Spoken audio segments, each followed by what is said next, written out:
মাঝরাতে হাজব্যান্ডের ইচ্ছা হলো রামেন খাবে, তো আমিও দেরি না করে চলে গেলাম রামেন বানাতে। তার জন্য মাংস নিয়েছি, এরপর নিলাম আদা বাটা, রসুন বাটা আর একটু গোলমরিচ গুঁড়ো, 1 চামচ সয়া সস আর 1 চিমটি লবণ দিয়ে এটাকে আমি ম্যারিনেট করতে দিলাম।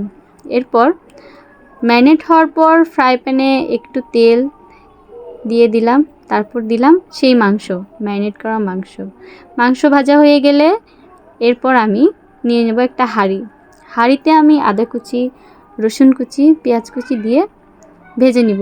সুন্দর একটা অ্যারোমা বের হলে দিয়ে দিব চিকেন স্টক আর 2 কাপ পানি। এরপর আমি একে একে রামেনের মধ্যে যে রামেনের স্যুপও বলতে পারো বা যেটাই বলে আমি আসলে জানি না, তো ওটার মধ্যে আমি দিয়ে দিব চিলি ফ্লেক্স, এরপর দিব সয়া সস, আমি সব কিছু নিজের ইচ্ছা মতো দিয়েছি। এরপর দিব লেবু, একটু চিনি দিয়ে এটা ভালো মতো ফুটে উঠলে এর মধ্যে দিয়ে দিব নুডলস।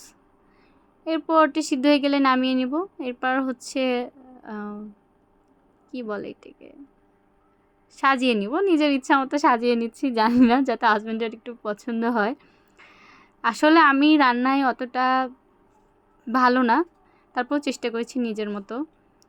এবার দেওয়ার পালা হাজব্যান্ডকে দিলাম, অনেক খুশি হইল, খেয়েও বলছে ভালো হয়েছে, নিজের মতো করে বানাইছি আর কি, এই তো।